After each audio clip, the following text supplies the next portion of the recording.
Hello dear student. आज हम चर्चा करेंगे हाल ही में जो घटनाक्रम हुआ है। अमेरिका ने वेनेजुएला के राष्ट्रपति वेनेजुएला के राष्ट्रपति को और उसकी जो राष्ट्रपति की पत्नी है उसको गिरफ्तार किया, अरेस्ट किया है। क्यों किया है, इस पे चर्चा करेंगे। अमेरिका के जो ये राष्ट्रपति है इनका नाम है मादुरो, और ये इनकी जो पत्नी है इनका नाम है सीलिया।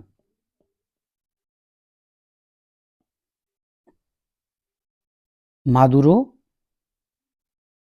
और सीलिया, इन दोनों को अमेरिकी सैनिकों ने कल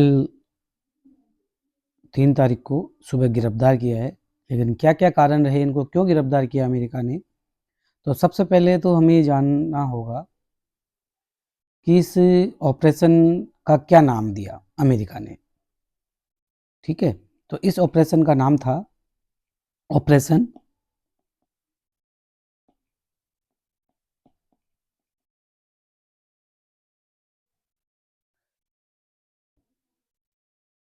एब्सोल्यूट, ऑपरेशन एब्सोल्यूट रिजॉल्व, ये इसका नाम था इस पूरे अभियान का, जो अमेरिकी सैनिकों के द्वारा चलाया गया। चलो तो शुरुआत करते हैं। अच्छा, ये तख्ता पलट तो नहीं कहेंगे इसे। अमेरिका ने इनको गिरफ्तार किया, राष्ट्रपति मादुरो और उनकी पत्नी को, इनके स्थान पर ये उपराष्ट्रपति है वेनेजुएला की उपराष्ट्रपति है। इसे अंतरिम राष्ट्रपति बनाया गया है, अंतरिम राष्ट्रपति। और इनका क्या नाम है? इनका नाम है रोड्रिग्स। ये कार्यकारी नेतृत्व करेंगी वेनेजुएला का। अब कारण देखते हैं कि क्या कारण थे कि अमेरिका ने इनको गिरफ्तार किया। तो पहला कारण, इनके ऊपर यह आरोप है कि इन्होंने राष्ट्रपति निकोलस मादुरो और उनकी पत्नी सिलिया, निकोलस मादुरो और उनकी पत्नी सिलिया, इनके ऊपर क्या है, आरोप है अमेरिका का। किसका? अमेरिका का। अब क्या आरोप है? आरोप है यह है कि इन्होंने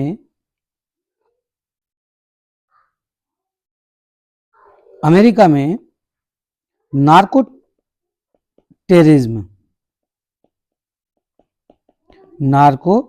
अर्थात नशीले पदार्थों के जरिए आतंकवाद को बढ़ावा देना, नशीले पदार्थों को आतंकवाद को बढ़ावा देना, आतंकवाद को बढ़ावा देने के लिए का आरोप है इनके ऊपर। और अमेरिका का जो न्याय विभाग है, अमेरिका का जो न्याय विभाग है, न्याय विभाग अमेरिका,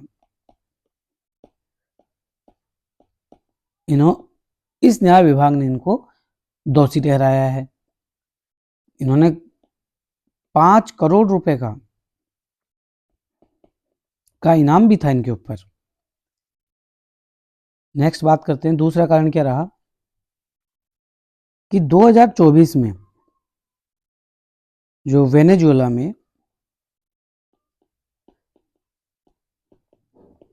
चुनाव हुए उसमें धांधली का आरोप है कि निकोलस मादुरो था, उन्होंने सत्ता का दुरुपयोग करके, मशीनरी का दुरुपयोग करके और गलत तरीके से राष्ट्रपति चुने गए हैं। ये भी एक आरोप था। तो अमेरिका का कहना है कि लोकतंत्र की बहाली के लिए जरूरी है कि इन्होंने चुनाव में धांधली का आरोप था इनके ऊपर। अगला कारण, जो महत्वपूर्ण कारण जो है वो है तेल भंडार। तेल भंडार और आर्थिक हित। तेल भंडार और आर्थिक हित। अमेरिका का क्या मानना है कि जो राष्ट्रपति मादुरो है, इन्होंने संसाधनों का दुरुपयोग किया है। संसाधनों का क्या किया है? दुरुपयोग किया है और अर्थव्यवस्था को बर्बाद कर दिया। अर्थव्यवस्था को बर्बाद कर दिया। और अमेरिका का क्या लक्ष्य है राष्ट्रपति ट्रंप के अनुसार कि यहाँ के जो संसाधन हैं उनको वैश्विक बाजार के लिए खोलना। वैश्विक बाजार के लिए ओपन करना, ये एक उद्देश्य बताया गया है। नेक्स्ट जो कारण बताया गया है इस कार्रवाई का, वो क्षेत्रीय सुरक्षा।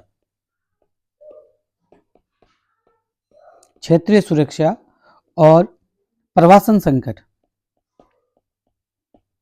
प्रवासन संकट, ये एक कारण बताया गया है। क्या कारण है कि वेनेजुएला की आर्थिक स्थिति क्या है? खराब चल रही है। आर्थिक स्थिति खराब चल रही है।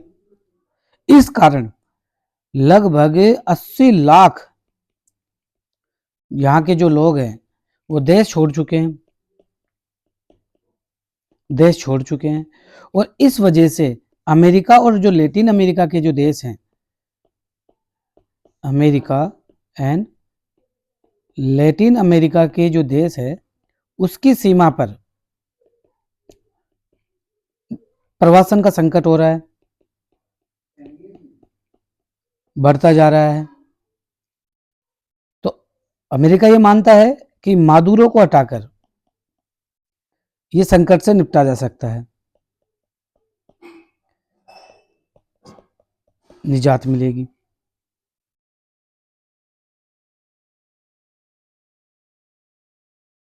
अब सबसे बड़ी बात आती है कि इससे भारत पर क्या असर पड़ेगा।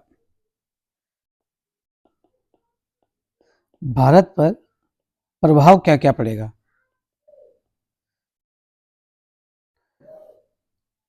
तो देखिए, पहली बात करते हैं भारत पर प्रभाव, कि भारत को सस्ता आयात हो सकता है तेल का। तेल का सस्ता आयात हो सकता है। कैसे? कि वेनेजुएला के पास सबसे बड़ा तेल का भंडार है। सबसे बड़ा तेल भंडार है। और जो भारत है ये अपनी तेल की जरूरतों को, कच्चे तेल की जरूरतों को कहां से पूरा करता है? रूस से। अब रूस पे ये ज्यादा निर्भर है भारत। अब यहां पर जब राष्ट्रपति हटाया गया है तो यहाँ के जो तेल संसाधन है वहां पर भारत की पहुंच हो जाएगी, पहुंच बढ़ेगी, जिससे क्या होगा? पेट्रोल और डीजल के दाम कम हो सकते हैं। कि भारत यहां से वेनेजुएला से तेल खरीदेगा, तेल खरीद करेगा तो तेल क्या होगा? पेट्रोल और डीजल सस्ता हो सकता है। दूसरा, रूस पर निर्भरता कम हो जाएगी।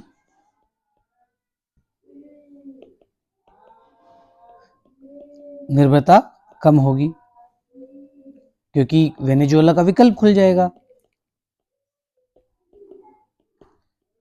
का विकल्प ओपन हो जाएगा। तीसरा जो फायदा होगा भारत को इससे, कि वेनेजुएला की जो कंपनियां हैं भारत, उनके सरकार के ऊपर भारत की जो तेल कंपनियां हैं भारत की जो तेल कंपनियां हैं जैसे ओएनजीसी हुई, इनका जो निवेश है, भुगतान है निवेश के बदले, वो अभी अटका हुआ है वेनेजुएला सरकार पे। और 5,000 करोड़, लगभग 5,000 करोड़ जो डिविडेंड है, लाभांश है, वो भी अभी सरकार में फंसा हुआ है वहां पे। तो इसके आने की उम्मीद है, इसकी वापसी की उम्मीद बढ़ जाएगी। अगला जो फायदा होगा भारत को संभावित है, उसकी बात करें तो रिफाइनरी सेक्टर को भी लाभ होगा। रिफाइनरी सेक्टर को लाभ होगा कैसे? कि भारत की जो कंपनियां हैं रिफाइनरी की जो है, वो कच्चे तेल को साफ करने के लिए विशेष रूप से डिजाइन की गई है। कच्चे तेल को साफ करने के लिए तैयार की गई है, डिजाइन की गई है। तो तेल की सप्लाई यदि वेनेजुएला की शुरू होती है, वेनेजुएला से तेल सप्लाई बढ़ती है, तो इन कंपनियों की मतलब रिफाइनरियों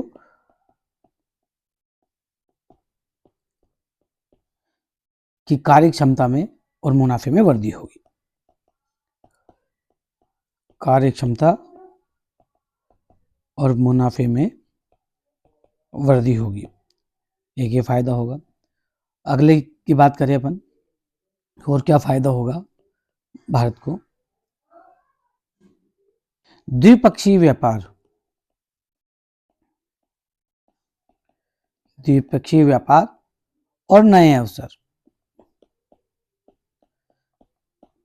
खुल सकते हैं, ओपन हो सकते। कैसे?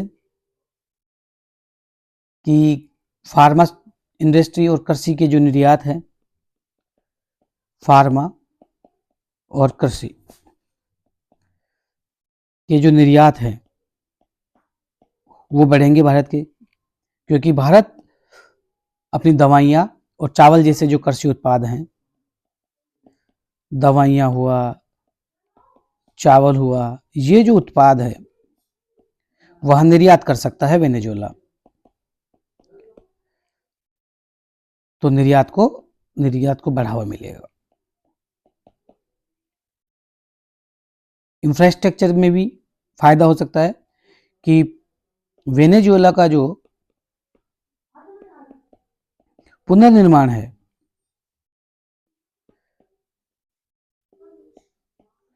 वेनेजुएला का पुनर्निर्माण है, वहां पे भारतीय जो इंजीनियर है, कंस्ट्रक्शन कंपनियां हैं,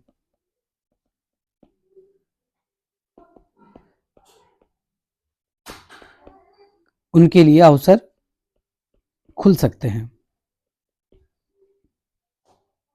बहुत बड़ी बात यह भी है कि भारत को कूटनीतिक संतुलन बनाना पड़ेगा। ये एक चैलेंज होगा भारत के समक्ष, कूटनीतिक संतुलन का। कैसे?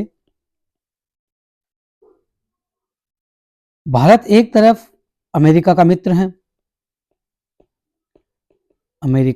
है, एक तरफ, तो दूसरी तरफ वह हमेशा किसी देश के आंतरिक मामलों में, देश के आंतरिक मामलों में बाहरी हस्तक्षेप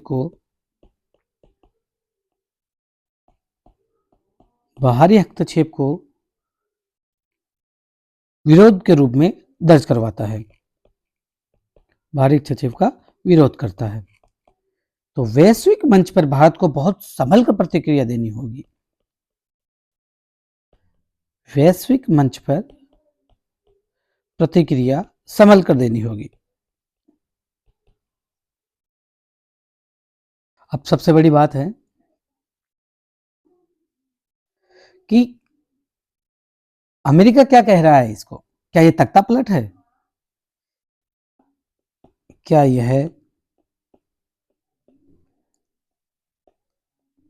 तख्तापलट की कार्रवाई है? तो अमेरिका ये कह रहा है नहीं, ये एक लोकतंत्र की बहाली और एक अपराधी को पकड़ने की कार्रवाई है। क्या कह रहा है अमेरिका? लोकतंत्र की बहाली और अपराधी को पकड़ने की कार्रवाई कह रहा है। अपराधी को